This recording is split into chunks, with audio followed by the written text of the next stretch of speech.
ಉಪಮುಖ್ಯಮಂತ್ರಿ ಡಿಕೆ ಶಿವಕುಮಾರ್ ಅವರು ಕೆಪಿಸಿಸಿ ಅಧ್ಯಕ್ಷರಾಗಿ 6 ವರ್ಷಗಳನ್ನು ಯಶಸ್ವಿಯಾಗಿ ಪೂರೈಸಿರುವ ಹಿನ್ನೆಲೆಯಲ್ಲಿ ಮುದ್ದೇಬಿಹಾಳ್ ಪಟ್ಟಣದ ಎನ್ಎಸ್ಯುಐ ಹಾಗೂ ಯುವ ಕಾಂಗ್ರೆಸ್ ಘಟಕದ ವತಿಯಿಂದ ಮಂಗಳವಾರ ಮುದ್ದೇಬಿಹಾಳ್ ಪಟ್ಟಣದಲ್ಲಿ ಅದ್ದೂರಿ ಸಂಭ್ರಮಾಚರಣೆ ನಡೆಸಲಾಯಿತು. ಪಟ್ಟಣದ ಪ್ರಮುಖ ಕೇಂದ್ರವಾದ ಬಸವೇಶ್ವರ ವೃತ್ತದಲ್ಲಿ ಜಮಾಯಿಸಿದ ಕಾಂಗ್ರೆಸ್ ಪಕ್ಷದ ಮುಖಂಡರು ಹಾಗೂ ಕಾರ್ಯಕರ್ತರು ಪಟಾಕಿಯನ್ನು ಸಿಡಿಸಿ ಕೇಕ್ ಕತ್ತರಿಸುವ ಮೂಲಕ ಸಂಭ್ರಮಿಸಿದರು. ಸಾರ್ವಜನಿಕರಿಗೆ ಸಿಹಿ ವಿತರಿಸಿ ಡಿಕೆ ಶಿವಕುಮಾರ್ ಅವರ ನಾಯಕತ್ವಕ್ಕೆ ಜೈಕಾರವನ್ನು ಹಾಕಿದರು.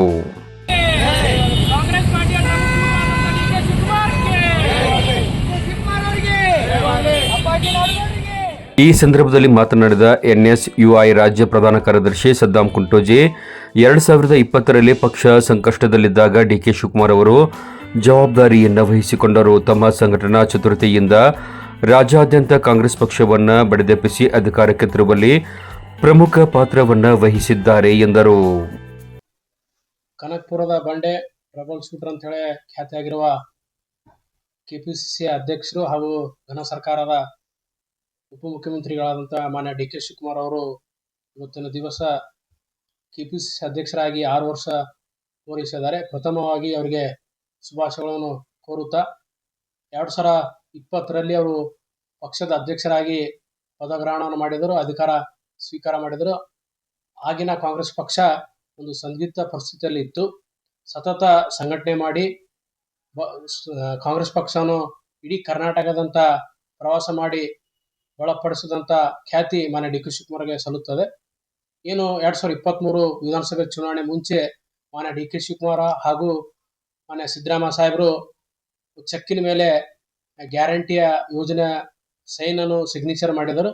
ಅದರ ಅನುಗುಣವಾಗಿ ಆ ಗ್ಯಾರಂಟಿ ಕಾರ್ಡ್ಗಳು ಕೂಡ ನಾವು ಚುನಾವಣೆ ಮುಂಚೆ ಪ್ರತಿ ಮನೆಗೆ ತಲುಪಿ ಆ ಗ್ಯಾರಂಟಿ ಕಾರ್ಡ್ಗಳನ್ನು ವಿತರಿಸಿದ್ವಿ.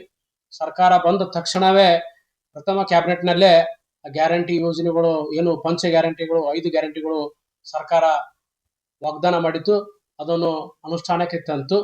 ಮತ್ತು ಡಿ ಕೆ ಶಿವಕುಮಾರ್ ಅವರು ಏನು ಬಿಜೆಪಿಯ ಷಡ್ಯಂತ್ರದಿಂದ ಜೈಲಿಗೆ ಸಿಬಿಐ ರೇಡ್ ಆಗಿ ಏನು ಜೈಲಿಗೆ ಸೇರಿದರು, ಆವಾಗ ಕೂಡ ಅವರು ಕುಗ್ಗದೆ ಪಕ್ಷವನ್ನು ಬಲಪಡಿಸುವಂತ ಕೆಲಸ ಮಾಡಿದ್ದಾರೆ. ಮತ್ತು ಪ್ರತಿಯೊಂದು ಕಾರ್ಯಕರ್ತರಿಗೂ ಕೂಡ ಬೆನ್ನೆಲುಬಾಗಿ ನಿಂತಿದ್ದಾರೆ. ಅವರ ರಾಜಕೀಯ ಜೀವನ ಕೂಡ ವಿದ್ಯಾರ್ಥಿ ಕಾಂಗ್ರೆಸ್ ಎನ್ಎಸ್ಯುದಿಂದ ಪ್ರಾರಂಭವಾಗಿ ಇವತ್ತಿನ ದಿನ ಕೆಪಿಸಿಸಿ ಅಧ್ಯಕ್ಷರಾಗಿ ಅವರು ಕಾರ್ಯನಿರ್ವಹಿಸುತ್ತಾ ಇದ್ದಾರೆ. ಮೇಕೆದಾಟು ಯೋಜನೆ ಕೂಡ ಕೈಗೆತ್ಕೊಂಡ್ರು.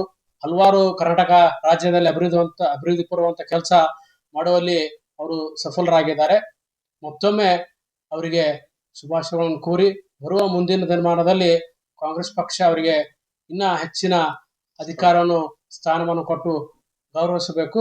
ಮತ್ತು 2028ರ ಚುನಾವಣೆ ಕೂಡ ಕರ್ನಾಟಕ ರಾಜ್ಯದಲ್ಲಿ ಕಾಂಗ್ರೆಸ್ ಪಕ್ಷ ಅಧಿಕಾರಕ್ಕೆ ಬರುತ್ತೆ ಅಂತ ಹೇಳಿ ಈಗಾಗಲೇ ಮಾನ್ಯ ಡಿ ಕೆ ಶಿವಕುಮಾರ್ ಸಾಹೇಬರು 141 ನಂಬರ್ ಘೋಷಣೆ ಮಾಡಿದ್ದಾರೆ.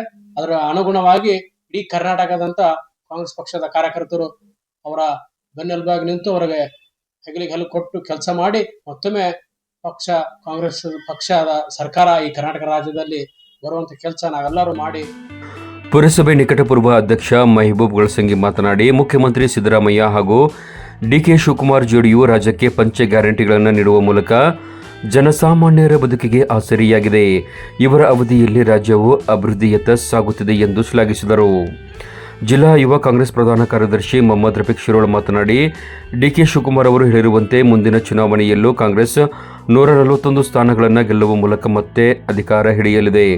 ಮುಂಬರುವ ದಿನಗಳಲ್ಲಿ ಅವರಿಗೆ ರಾಜ್ಯ ಸರ್ಕಾರದಲ್ಲಿ ಉನ್ನತ ಸ್ಥಾನಮಾನ ಸಿಗಲಿ ಎಂಬುದು ನಮ್ಮೆಲ್ಲರ ಆಶಯವಾಗಿದೆ ಎಂದು ತಿಳಿಸಿದರು.